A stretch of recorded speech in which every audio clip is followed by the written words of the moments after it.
Try not to burp on air. What up, people? It's your boy Chig from Guna Eagle Eye. Coming to you again. Hold on. I'm jagged and shit. Coming to you again with a brand new video. This time it is Eagle Eye. The very, very, very late night Eagle Eye. It's Friday night, where I talk to you about important news and rumours surrounding the Arsenal. Let me just mute the damn mic and burp, damn it. Big up to everybody that is able to watch. I know this is a stupidly late show. Anyone that was watching our comeback show earlier will know why this is a late show. I obviously do an MMA show Friday nights. The Boys Rabbit. So it usually tends to be about a 2-hour show. So apologies for that. But I hope those of you who were there to watch it enjoyed the show. I know it feels like it's been a while since I've done an Eagle Eye show, that's for sure. Obviously, the last one I did was a little while ago, and I spoke about Jorginho. I feel like this Jorginho thing might really start to step up gas over the next 48 hours. If today's news is anything to go by. Oh, man. Anyway, I digress. Let's keep it moving.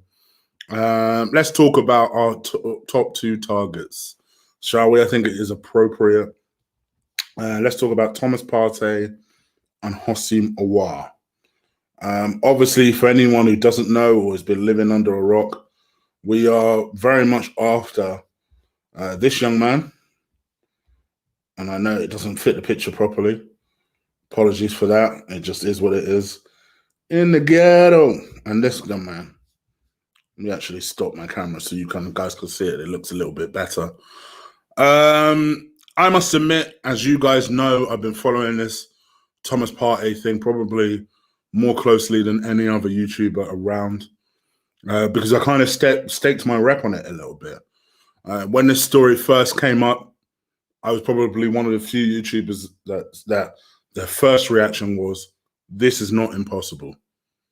Because initially, I think most YouTubers were like, well, why would he leave a Champions League team for us?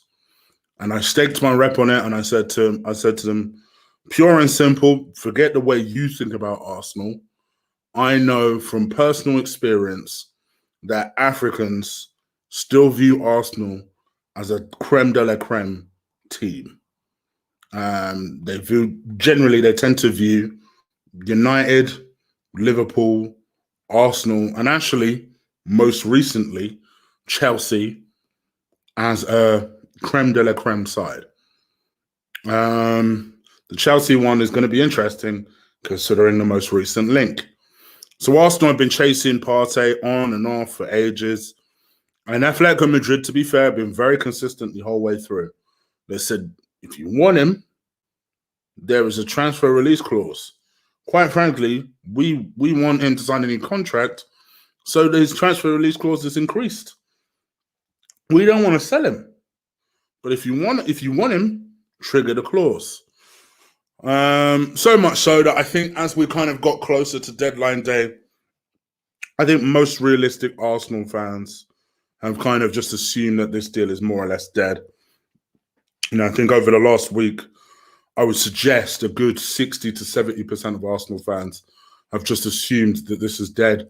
And I must admit, I was one of them. After following this story for about 4 months, I've been following this story. I kind of just figured, Arsenal are just really they're not going to move for this guy.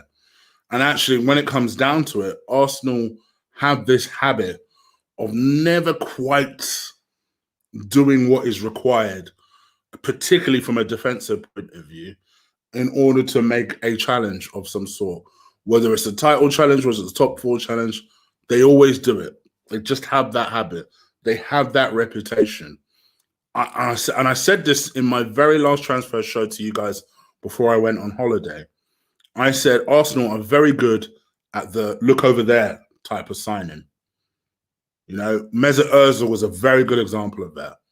Mesut Ozil, admittedly, there were stories about a week before we actually signed him. But prior to that, it was a look over there signing. Because at that point, we were looking for a striker. That was what we were looking for. That was what we were told. I remember Wenger constantly coming out going, we have to look at see what is on the market and see what adds value to the team, and it was just constantly bars like that. Because I remember getting frustrated during that period of time. Bear in mind, hadn't quite tapped out on Wenger by then. At that point, that was 2013. Then Mesut Ozil came through the door, and I was like, okay, all right, it's not necessarily what we were looking for, but I think most of us kind of had this dream of he's going to bring in extra bit of quality and service and provide assists for people and potentially turn into a superstar that he never quite all the way managed in Real Madrid. You know, we were getting a player who was young, who Ronaldo supposedly was furious about the fact that he was leaving the club. And we saw how that turned out. But then Arsenal don't learn from their lessons. They did it again with Alexis Sanchez. And I love Alexis Sanchez. And arguably, maybe that was a look over their signing that worked for a period of time. But we were after anything else but a left winger. We were after a DM at the time. We were after probably a striker as well at the time. Maybe a right winger at the time. Someone to push Theo at the time. Then look over there. Alexis Sanchez rolled through the door. And don't get me wrong, he was a banger of a player, but was that what we needed? And then you can argue that we have a history of that. Every single transfer window. Heck, I've said this to you on this channel before. And you know, you guys know, I know a lot of you have tapped out on him. I haven't. You know, Nicolas Pepe, I think, is still a player that eventually is going to shut a lot of people up. Could be wrong. Heck, it wouldn't be the first time that I'm wrong. But I still think he's going to be a player that shuts a lot of people up. But this is another one that was a look over their signing. You know, another one who, yeah, you know, if we had time for a winger, sure. But what we needed was, you know, someone who can complement the Lucas Torreira signing. You know, he'd been there for a year. Maybe we needed something else. Maybe we needed competition for him. A defender was what we clearly needed at the time last year. The likes of Upamecano, who, once again, somehow RB Leipzig have managed to hold on to for another summer, even as I record this. But arguably, that money that we spent on Nicolas Pepe should have been towards Upamecano. Me personally, you guys know I'm a bit com-si-com-sar about Upamecano. I would have spent that money on Koulibaly. Stop messing about. Why is this Koulibaly transfer so difficult to complete? Why don't you put that dough on the table and see what Napoli actually say? See what they say. We didn't do all that. We had this genius idea from Raul. No. Why don't we spend it on a right winger? And we've seen what happens. So Arsenal have this habit of doing that. Now, you guys know, and if you don't know, make sure you do know. Now, I personally love this player. If you've seen a Chigno's Best Video series on central midfielders, it is on my gallery. It's on my playlist. I did this video January, I think. It was earlier this year. I did this video. No, it wasn't that early. It was a bit later, maybe March, something like that. March, April. I was talking about central midfielders that I would love Arsenal to sign, because it became very apparent to me that we need a central midfielder. We were looking at what Bruno was doing at Man United at the time. We were looking at just what we could potentially do with a little bit of quality, right? But I said, Thomas Partey aside, because for me, the Thomas Partey one was a no-brainer. For me, he was the person that I feel we needed to add a bit of steel and a bit of quality. And the fact that by some miracle, this guy actually wanted to come to us, I figured, all right, let's make this a little interesting. Forget Thomas Partey. I'm going to talk about five midfielders that I would consider for Arsenal. And in the end, I made a pick. That pick was Houssem Aouar. So this Houssem Aouar thing might be a new thing for you lot. I've been watching this kid for a long, long time. I know how talented he is. I know how much quality he is. And yet, if you ask me today, still, what were we, 72 hours out? Less than, whatever? 72 hours out. Who would I have? Houssem Aouar or Thomas Partey? For me, it is no contest, Partey. Because, listen, by hook or by crook, we don't seem to have that much problem scoring goals. Yeah, we could do with some quality in assists, but actually it's defending that's our problem. It's controlling a midfield that's our problem. It's having someone on the ball that can actually hold the ball and not be terrified on the ball is our problem. That's why people make little jokes about, memes about, like, you know, I put one on Twitter as kind of an irony that Arteta's tactic against so-called big teams is basically everyone back and Aubameyang on the left. Because that's the way he seems to play. Plug the holes, do as best as you can, maybe drag the game into penalties and see if we can win from there. And don't get it twisted, I congratulate them for their efforts on Thursday. I know I didn't do a play ratings. I've just decided no, I won't do one because it's a bit outdated now. You know, but for me, I thought there were a couple of people that stood out. Leno was excellent on that day. 100% he was excellent. But that just seems to be the tactic. There doesn't seem to be any inspiration. There doesn't seem to be anything there that says, oh, we're going to play attractive football. But one thing I will say, if we need a goal, generally Arsenal comes out with a goal. Defensively has always been our problem. It's always been our problem. So I've never understood why the Aouar thing was always more favoured by Arsenal fans. I guess other than the fact that they just simply prefer an attacking signing over a defensive one. And I guess everyone kind of assumed that this was over the books. This was over the line. Not motherfuckers, not apparently.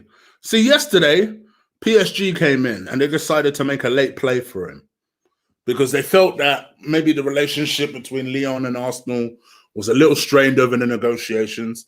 Everyone knows Lyon are a very, very difficult team to negotiate with. Their president has no problem coming out, making public statements to put pressure. And all day I've been seeing conflicting stories about how Lyon have supposedly lowered the price of this, that, and the other. In my view, when it comes to Houssem Aouar, they'll take 50 million euros. I don't think they're taking a penny less because I think they understand that they can get, if not 50 million euros, they can get damn sure close to it. But Arsenal, as usual, are penny pinching.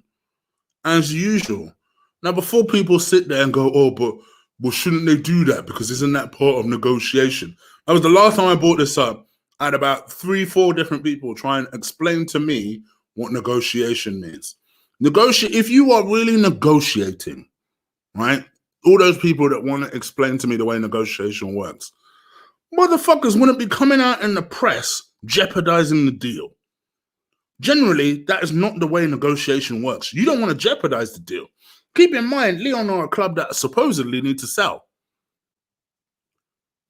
You don't come out in the press and jeopardize the deal. Yeah, well, some might say, oh, well, maybe that's just a bit of gamesmanship, and that's what, you don't do that. Clearly, they were insulted by the offer that was put forward by Arsenal. And generally speaking, when you do that with Arsenal, they back away from the deal. A la Zaha last year. As soon as you start making shit public, Arsenal tend to run away from the deal. That's just what they do. Everyone knows that about Arsenal. They like to quietly negotiate things. They like to quietly go about business. They like to quietly do certain things because one of their biggest fears is letting other teams know that they may have actually more money than one would think. That's just the way they operate. So for me, for those people that keep explaining, cool, thank you once again for the lesson about negotiations. I understand the way negotiations work. This is not negotiating. This is just they put an offer, Leon say no. They put an offer, Leon say no. They put an offer, Leon say no. Leon then gets so pissed off, they come out with some sort of action, and then Arsenal dither, think about it, try and pretend like they're going to alternatives, and then this is what happens. And for those people who still think that Leon are negotiating, now PSG have entered the race. Now Real Madrid are looking at them. Looking at him. Supposedly Zidane has made some sort of reach out call. Bear in mind, people, why this is significant. Zidane is my man's cult hero. Like this is the person that he has always wanted to play for. Like he is his cult hero. And he reached out to him, made a call supposedly earlier today to see how far down the line with Arsenal he is. Now, obviously, I think most people were quietly confident that we'd be able to see off the interest in PSG, because supposedly there were stories today that Houssem Aouar is actually committed to leaving France, and that wasn't going to be too much of an issue. But the fact that now potentially Real Madrid are interested, that complicates things. Now, I know what someone else is going to say again without even reading the chat. Fabrizio Romano came out probably a couple of hours ago and said that the likelihood is that whilst there is interest from Real Madrid and PSG, they don't know if those clubs will be in a position to follow up those interests. So why am I worried, Chig? If you're Houssem Aouar and you've just realized that, hold on, Zidane wants me, why am I going to be in a hurry to change clubs? What makes you think he's coming to Arsenal? Now, I hope, by the way, to look stupid in about 72 hours. But all those people that are cocksure, and I've seen people change their fucking YouTube name to things like Aouar on the carpet. I'm like, whoa, our carpet? What makes you think that that's going to happen, son? Mind you, this has always been my fear with the Aouar thing, is that he's such a good player. He's such a talented player. I just felt like he would be too much of a coveted player for Arsenal. And then I see people talking, this is another one that I see people saying that Real Madrid don't need Aouar. Let me tell you something. That Real Madrid team is aging. You know, they see what's happened to Barcelona. Barcelona put age before our eyes before they realized what was happening. Real Madrid are constantly looking to invest in younger players. Now, whether they will actually use him is another question. You guys know my policy. If I was a player, I wouldn't even think about moving to Madrid or Barcelona before I'm 25 because I know what time it is. But, you know, once you have a player like Zidane coming after you, you know, I don't particularly look at Zidane as any kind of hero of mine. But goodness gracious, if I was a footballer and Zidane personally telephoned me, for all those people that make a big deal out of Mikel Arteta calling you, imagine Zinedine Zidane calling you. Imagine that. And telling you that you are the player he wants for Real Madrid. That carries a bit of extra weight.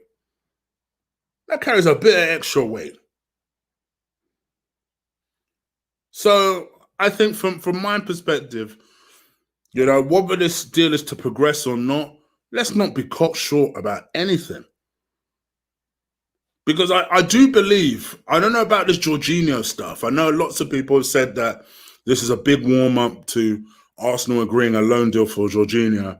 And I'll tell you what, I'm going to lie to you, the level of vex I'll be. I'd almost rather us not sign anyone, if that's what it's going to be.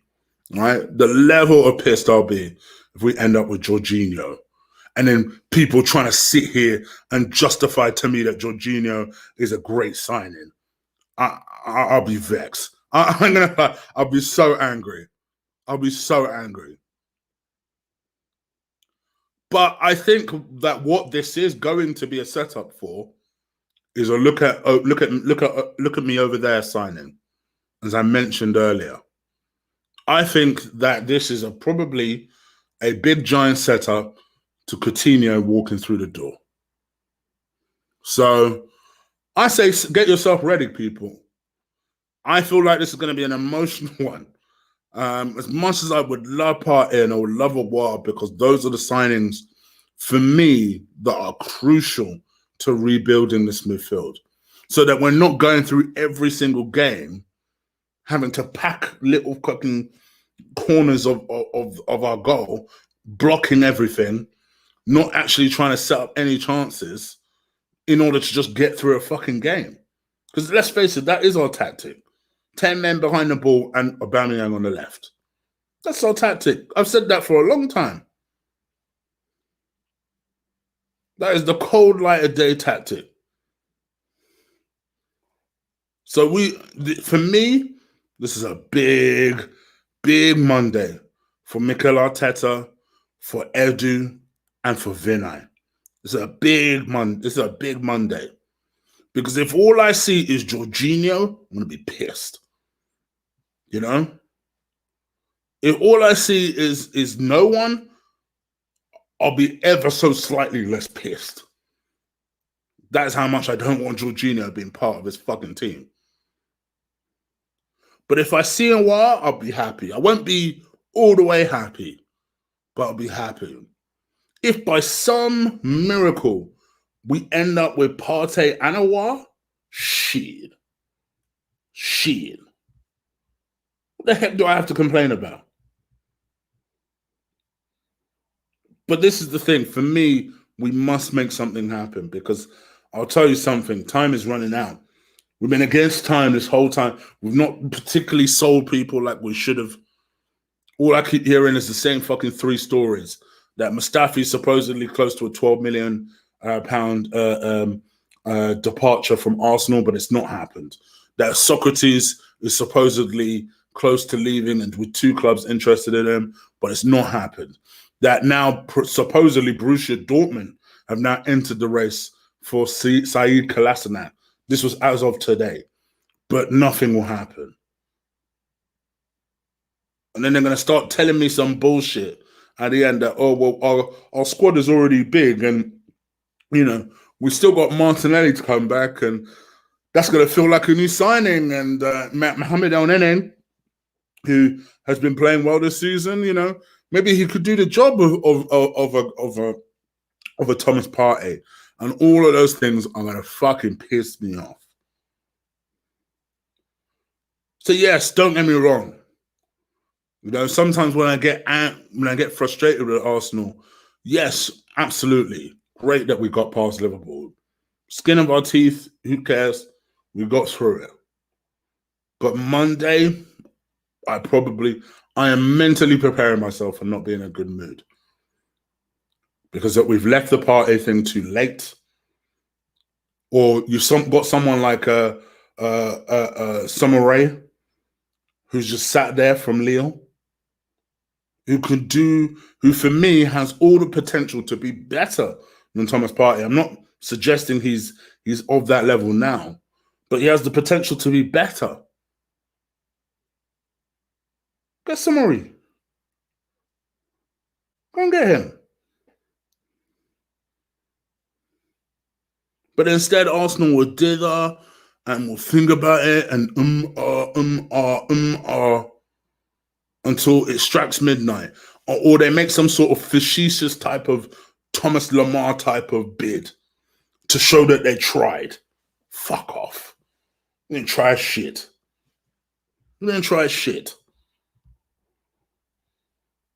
But it is what it is. This is just what they do. This is, like a lot of you guys are saying in the chat room now, it's the same old Arsenal. We're used to this. We're hardened to this. We are absolutely hardened to this.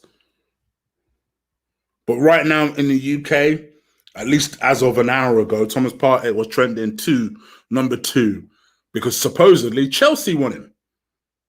That's right. That's the other story. Chelsea want Thomas Partey.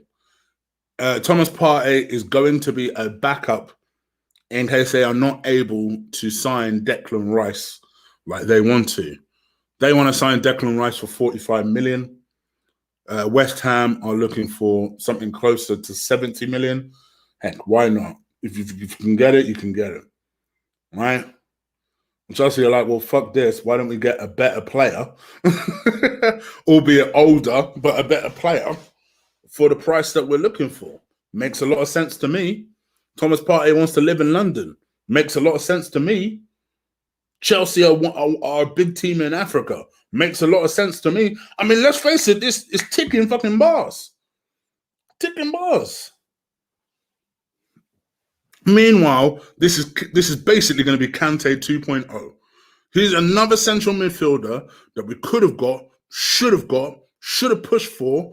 Instead, we let them go to West London, while West London palm off their unwanted shit. They get the shit that we actually do want, and they perform. It's incredible.